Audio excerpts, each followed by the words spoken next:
Tonight at 7:30 on News 12. From the station that's on your side, this is News 12 at 6 o'clock.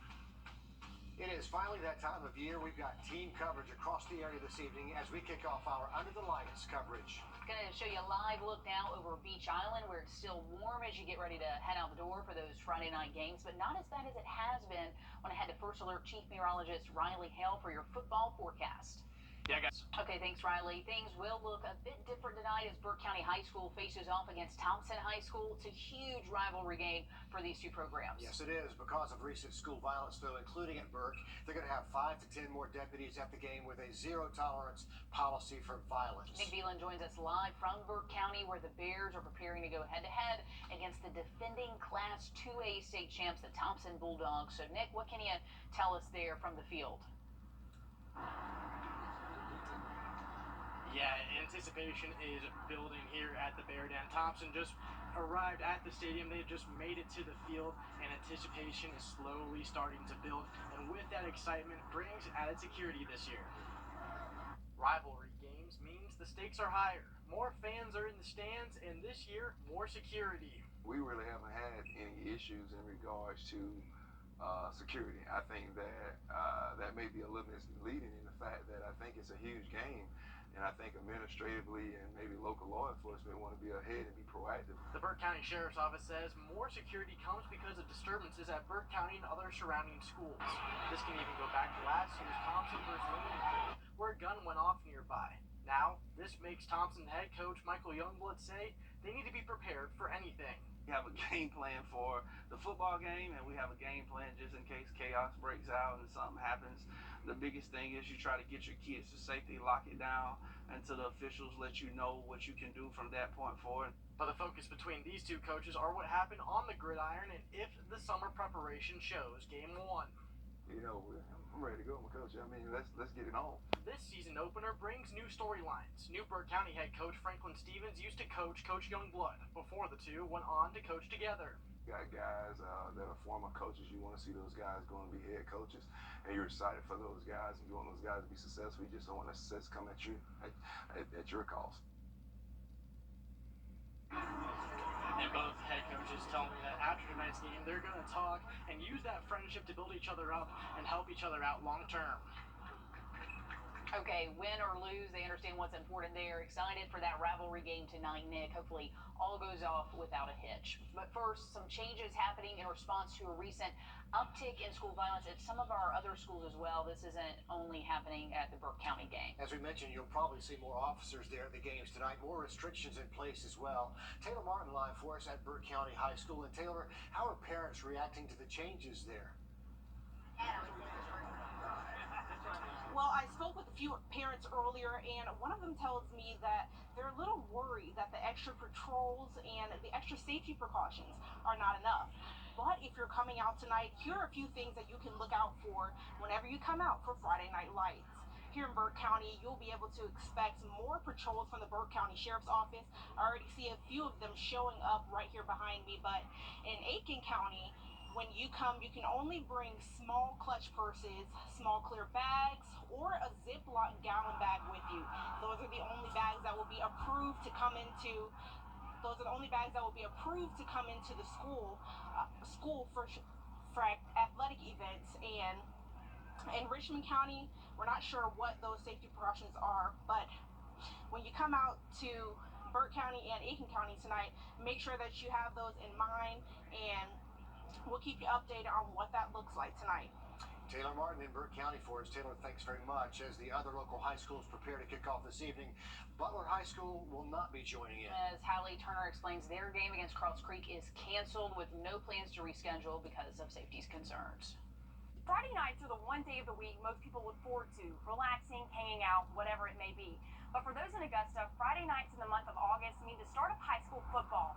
But after a fight broke out earlier this week, 2 schools in the CSRA won't see the sidelines tonight, and leaders aren't budging. It was tough on both sides because both programs have been working hard this summer. We just wanted to get our guys out there and compete. A competition now canceled after one decision changed everything. People make decisions that they don't understand will impact other people's lives. A decision students made to fight in the hallways of Butler High on Tuesday. leading the school system to cancel the game for fear of more violence. When the administrators talk, it's always safety first. That's one thing I do like about Richmond County. Our district always stress safety first. Something the varsity head football coach at Cross Creek says his players understand. They took it hard, but they totally understood if it's not a safe environment for them and they know that our school system has our safety in mind, we wouldn't play the game. Board of Education President Charlie Walker told News 12 it's a mutual decision made by both schools. And while it won't be rescheduled due to both schools having a full schedule this year, Coach Warren says his players are learning a valuable lesson. The thing going forward that I can now teach my guys is make sure any decision that you make,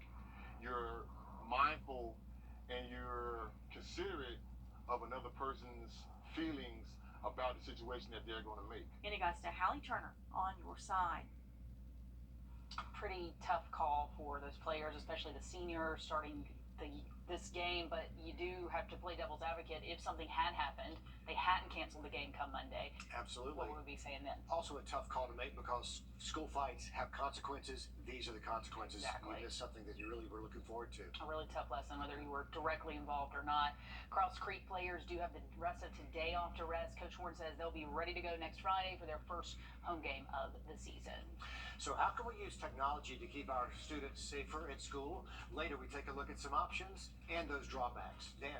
High school football season is officially back. Stick around because when our Under the Lights coverage continues, we're heading over to North Augusta to get ready for the Yellow Jackets showdown with Evans.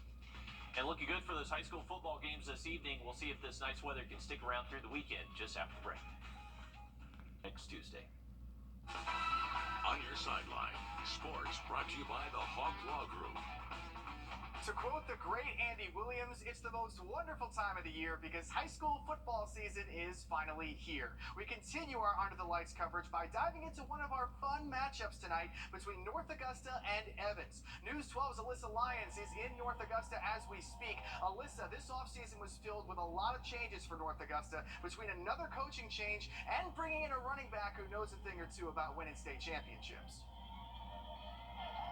Yeah, that's exactly right, Dan. The senior class that will soon be hitting the field just behind me has gone through 3 different coaches during their tenure here. Now think about that.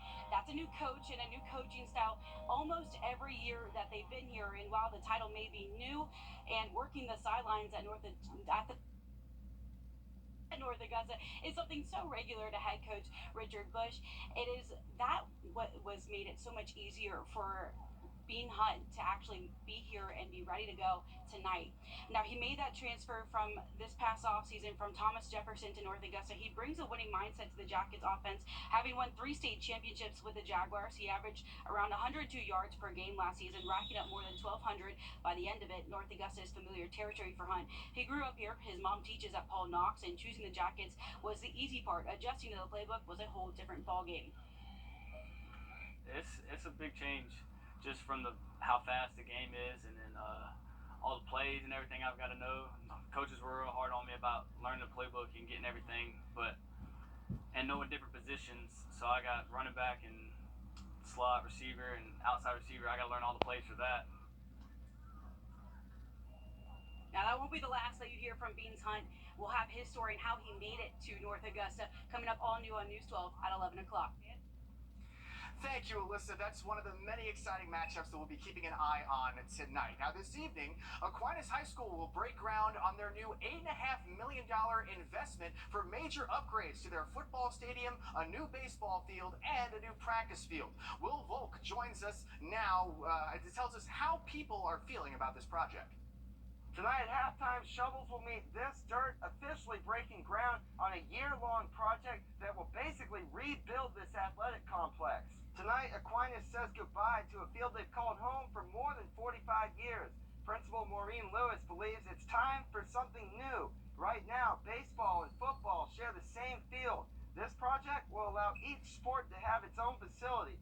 She says the new stadium will also be an upgrade, making it more modern and ADA compliant. Lewis knows a lot of memories have been made here, but she thinks the project is something that needs to be done. This facility has served us well for so many years, but it is time for something bigger and better for our students and for our community. And coming up tonight at 11, we'll take a closer look at the impact this project will have on the football team. We'll also show you some of the sights and sounds from the last game ever here in this stadium. Thank you, Will. Now, in wake of the shooting at Josie High School this week, and after much deliberation, it's been decided that Josie's game against Savannah will in fact be played in Savannah. The game is now scheduled to kick off at Savannah High School tomorrow at 5 o'clock. Our Alyssa Lyons will be at that game to cover it. Now, make sure to tune in tonight at 11 for our first episode of Under the Lights. We'll be breaking down all of the biggest high school football games and stories from all around the CSRA. And as always, you can stay up to date on all things high school football by watching on your TV, logging on to WRDW.com, or turning on all of our streaming apps. All right, thanks, Dan. How do we keep weapons out of our schools? Just ahead, why the answer is more complicated than simply buying a metal detector. Go Labor Day mattress sale going on now. Again, a violent beginning to the school year for our area. Fights breaking out at Butler and Aiken High School, 3 fights at Burke County High School, and then Wednesday, the student shot inside Josie High School. And when we hear these stories, sometimes the knee-jerk reaction is to think metal detectors can solve the violence, but as Wrdw shows us, not all security systems are made equally. Josie High School's shooting is now another data point for the increasing violence in schools across the country. So what's the solution for school districts to reduce or prevent these problems? It's an AI-based weapons detection system. Evolv Technology is one of the largest companies implementing their detectors in schools across the country, including Spartanburg, Atlanta Public Schools, and Clayton County Schools. Something looks like a part or piece of a mass casualty weapon. The system will alert. It puts a red bounding box around the area of the body or the belonging of that entrant that needs to be checked. And so what this does, Will, is it actually allows for much faster screening processes. But are AI-based weapons detection systems really catching everything coming into our schools? The smaller you get with your weapon, whether it's a gun or not, it inherently becomes more difficult for the systems to detect them. IPVM is an independent security research firm. Their report shows systems like Evolv and other AI weapons detection systems often don't catch compact handguns and small knives. When security works, it's because of people. When security fails, it's because of people. And we need to focus on training our school staff, not just putting in shiny objects that we can point to, create a false sense of security, and then have those systems fail. Kenneth Trump with the National School Safety and Security Services says metal detectors aren't working either. Machines often don't work 100% of the time and aren't manned 24/7. It's a wicked problem. It's very complex, and there is no single solution. In Augusta, Will Rio on your side. The National School Safety and Security Services says the #1 way to find out about weapons in school is if kids come forward and tell an adult they trust. This just in, election news, a federal judge upholding key points of Georgia's Election Integrity Act, the court ruling against the ACLU and others in their attempt to allow ballot harvesting and remove absentee ballot drop box security. Secretary of State Brad Raffensperger responding to this decision, saying Georgia continues to have one of the most secure and accessible voting systems in the country for all voters. Also this evening, Augusta District Attorney Jared Williams has a big say in prosecuting criminals in the Augusta Judicial Circuit. And after a violent summer where 3 15-year-olds lost their lives to gun violence, and then the 16-year-old accused of shooting another student at Josie, as parents worry about safety, Williams says we have to address the violence together. Look, we have a safe community, and we're going to continue to have one, but we have to work together because we have children who need extra attention, extra love, and we need to make sure that we are putting ourselves in a position to keep our students safe. Every child has the right to be educated in a safe environment. You can watch my latest one-on-one with District Attorney Jared Williams Sunday morning, 6 a.m., and then online on WRDW.com after that. Just search the one-on-one tab, and you'll find it there. Well, temperatures look to be near average through the weekend, but next week we are cranking up the heat to near 100 by next Tuesday. Now look at that 7-day forecast just after break.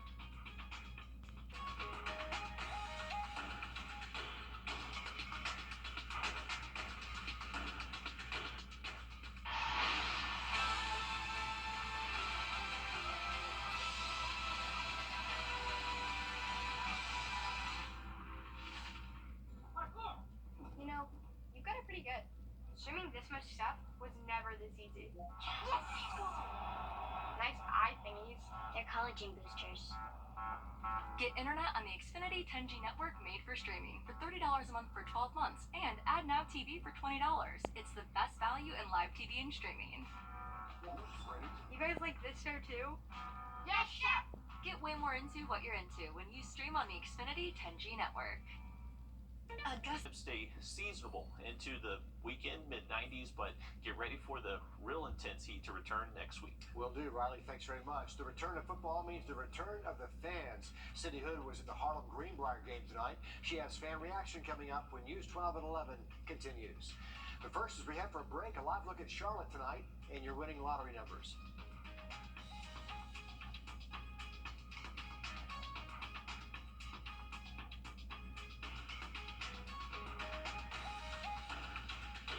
Your safety comes. But Richmond County deputies looking for this person after an armed robbery at a convenience store today. It happened at the JC Food Store on Golden Camp Road and Gibson Drive, not far from Brigham Park. The suspect is wearing what looks like rubber gloves and holding a gun. If you know who this person might be, give the Richmond County Sheriff's Office a call. You know, fans are excited to be back as high school football starts a new season tonight. Dan just brought us those highlights with Alyssa a moment ago, and now Sydney Hood connects us with some of the fans in the stands. So, Sydney, how was it out there tonight? Well, Richard, there's no denying people are happy football season is back. Between the bands playing and the fans cheering and waving their pom-poms, they've definitely been counting down to kickoff. This football Friday night in Harlem, Georgia, and you will see the stands full. I love the football's back. Love it. I mean, it's football. Everybody loves football in the South, and we're here to support our team. The fans, and the food. We out every home game. Come get your hamburger or hot dog and then enjoy the game. We flip them with a smile. And the smiles here are everywhere. It's in my blood. I played football for Harlem and baseball for Harlem, and now, you know, I get to watch my son coach Harlem. We're coming to watch my grandson and her son, number 73, offensive lineman, a senior at Greenbrier. I wouldn't miss the game for anything. Because there's nothing like football under the lights. A lot of Bulldog pride up here in Harlem. It's the CSRA. It's the whole CSRA coming together, watching the kids play football, cheer for their team. Because the team is nothing without its fans. Go Pack! Go Pack! Go Dogs! Go Dogs! And, you know, it's definitely hard to tell who walked away with the most school spirit tonight, but again, you can say folks are happy to be back under the lights. Absolutely. That was a lot of fun, Sydney. Thanks for bringing us some of the sights and sounds, and the food looked pretty good out there, too. Thanks for the update from the newsroom. Aiken County with a new principal to talk about. Matthew Shepler, the new principal at Ridge Spring Minetta Middle and High School. Shepler started out as a teacher in Aiken County schools before becoming assistant principal over at South Aiken High. His new school, Ridge Spring Minetta Middle and High, will have their open house next Thursday, so all you families can meet their new principal. The district attorney for the Augusta